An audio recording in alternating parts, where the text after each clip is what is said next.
Hello and welcome to this video demo for the raw flesh material that you've either bought or might be interested in buying. As you can see, the material is very versatile. I'll be showing you how to use a shader to create any kind of flesh organic surface like the ones I've rendered for these images.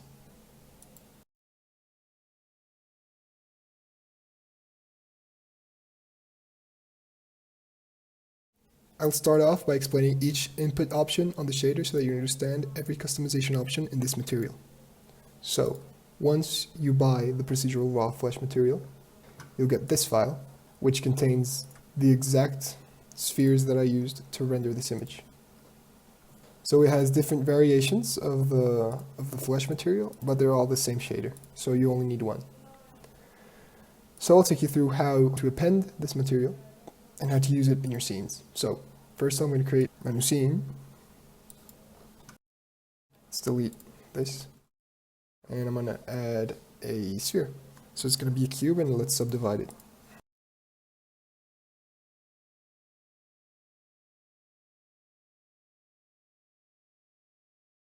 Displacement. However, you can change that displacement to just be bump displacement, and you don't need a lot of subdivisions. So to append the material, you're going to go to File, Append, and you're going to look for this file. This is the file that comes with when you buy it. You go to the material, and you append the one that says append, which is the base material, right? I'm also gonna use an HDRI.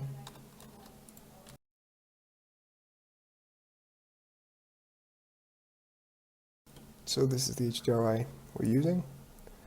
I'm gonna go into film and make it transparent. All right.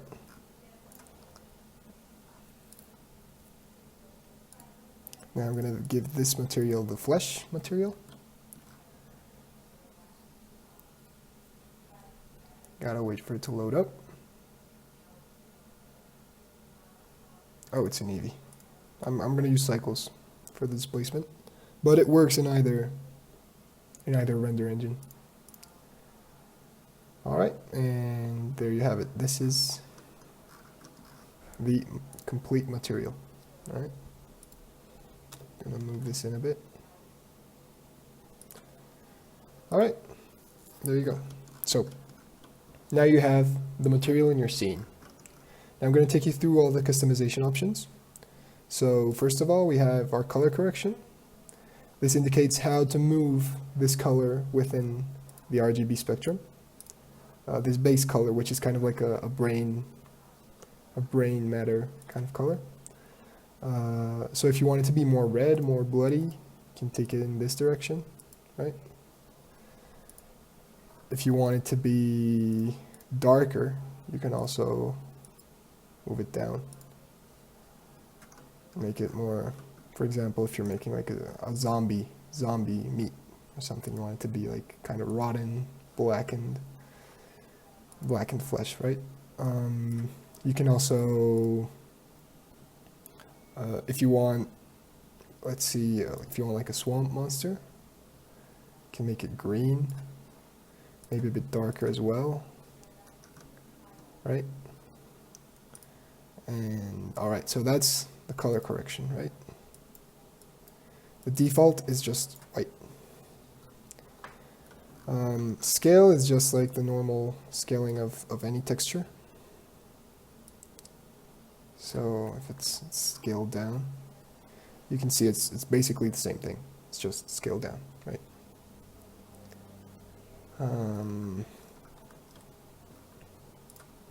I'd use this if it's for like an environment, you know, like a weird alien ship.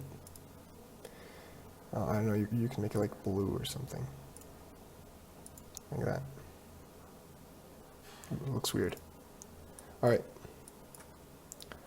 So that is scale. We've also got, let's see, that was 0.75. I like that more. All right. Distortion takes care of how much these veins squivel. All right. So if you got 0 distortion, it's pretty much as straight as the veins are going to go.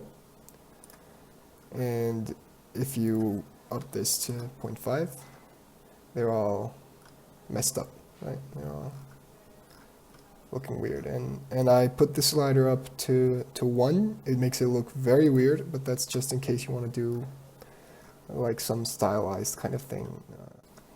But normally keep it between 0 and 0.6. It's basically as far as that goes realistically. The bump scale refers to the large bumps, and the large bumps are these bumps between the veins. So it's this giant thing here is a large bump. So if I change that scale, it changes the scale of those bumps relative to everything else. So it's not changing the scale of the veins, of the small bumps, of anything else. It's just changing the scale of those large bumps.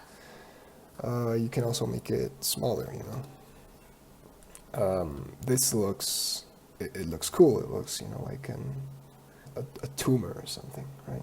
So you can change the scale of these bumps relative to everything else. That gives you a lot more freedom.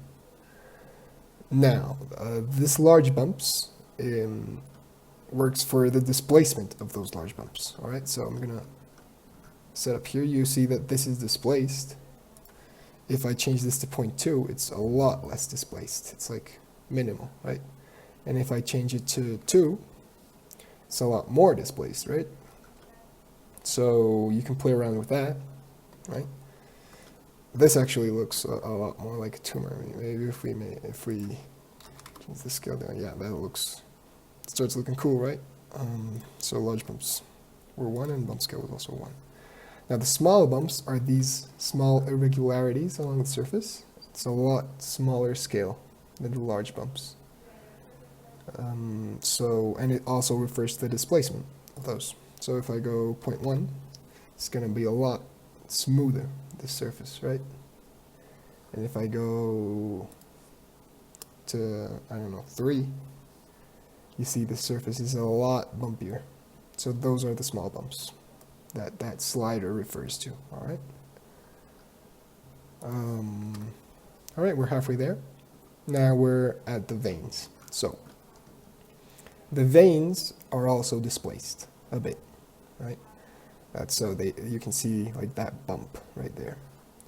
So there's 2 settings for the veins. One, this veins just refers to that bump.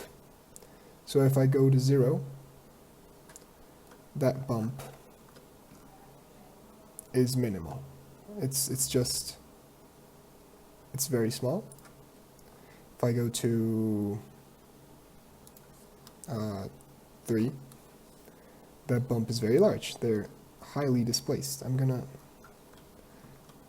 maybe see the effect better over here. So you can see that that is highly displaced versus if it's 0.1, it is barely even noticeable, that vein there, right? But I'll keep it at 1, which is the default. See that? And the second slider for veins is the extension of the veins. So as you can see, the veins don't go all the way between the bumps. I mean, it's a bit darker, but you can't see the vein moving there, right? So it goes from 0 with no veins on the surface, right? It's basically skin looking. If you bring it up to say 3, we've got some veins, right?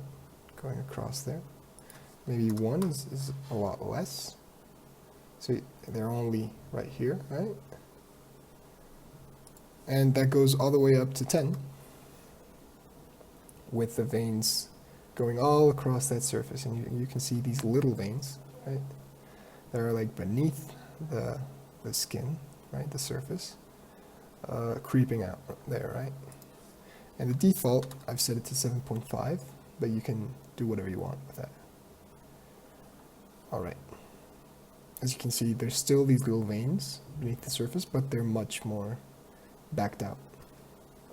So the roughness adjustment slider basically just lets you move this default roughness that I've placed, make it rougher or glossier. So it goes from -1 to 1. -1 is the glossiest it can be.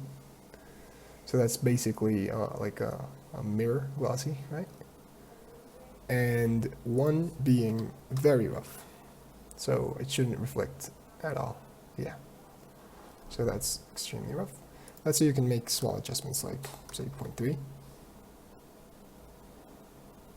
So you've got it a bit rougher than usual, but it's still got that glossy look, right? Now the clear coat, on the other hand, handles the wetness look. So this is kind of glossy, right? But if we bring this roughness to, say, 0.5, it's rough. It's gonna look rougher. The clear coat handles how much this looks wet. So if I turn that clear coat down, yeah, so you can see here, for example, there's no reflection at all, almost. So it does look glossy underneath, but there's no wet look. So that's what that clear coat's for. And finally, the last slider you can use is the striation slider. Striations are like these wave-like lines that go along the line of the vein. And they're more visible closer to the veins. So you can turn that down to 0. There should be no striations. Yeah. So it's just, so this noise you see are the small bumps, but there are no striations. Now, you can move that anywhere from 0 to, let's see, 0.5 is a little more striations, to 1, which is the default that I've set, which is a very high number of striations. So now I'll show you just what kind of things you can make, you know? So we can bring, let's make that like tumor thing I was making. So it was a bit red and dark. Maybe not red, maybe like just red, not orange. And dark, right? And now the bump scale was down.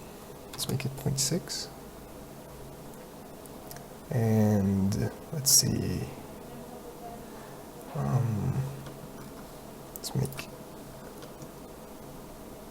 Let's up these large bumps just a bit. And let's extend the veins all the way. So this is like that, like a tumor material, like a weird ass tumor, right? Yeah. Maybe bring the striations down, because we want it to look a lot smoother. Yeah. All right. So that's a way, like that's an option you can make. It also, let's see, the shader also works a lot. Oh, we should turn up the distortion. Not 0.6, maybe like 0.4. That looks cool, right? It's very good for realistic stuff, for photoreal stuff. But I also like it a lot for like fantastical things, you know? So for example, I'm just putting all these values back to normal, both default, and let's make like an alien thing, like literally from like Aliens or something, right? So let's make it green, but very dark. Maybe not that green, more bluish type. All right. Maybe not as dark either. So like that. Now let's make the large bumps and the small bumps a bit higher, say 1.3. And I'm gonna make the bump scale a bit smaller. Obviously we want all the veins, so it looks super gross. And I'm gonna turn this up just a bit.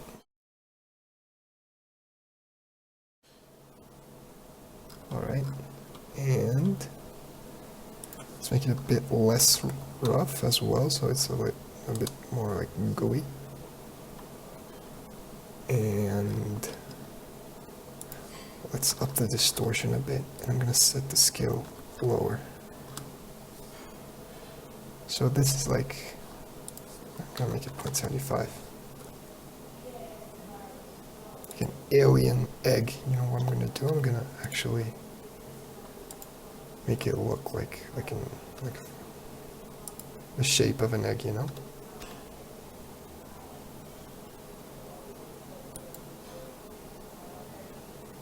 So this is literally like an alien egg from Aliens, right? Looks pretty cool. So yeah, you've got a ton of options to customize this shader and use it in a bunch of your projects. If you buy it, it really helps me out, though. So thanks a lot, and I'll bet it helps you out too. So it's a win-win. Thank you for watching the whole video, and hopefully for buying the shader. Have a good day.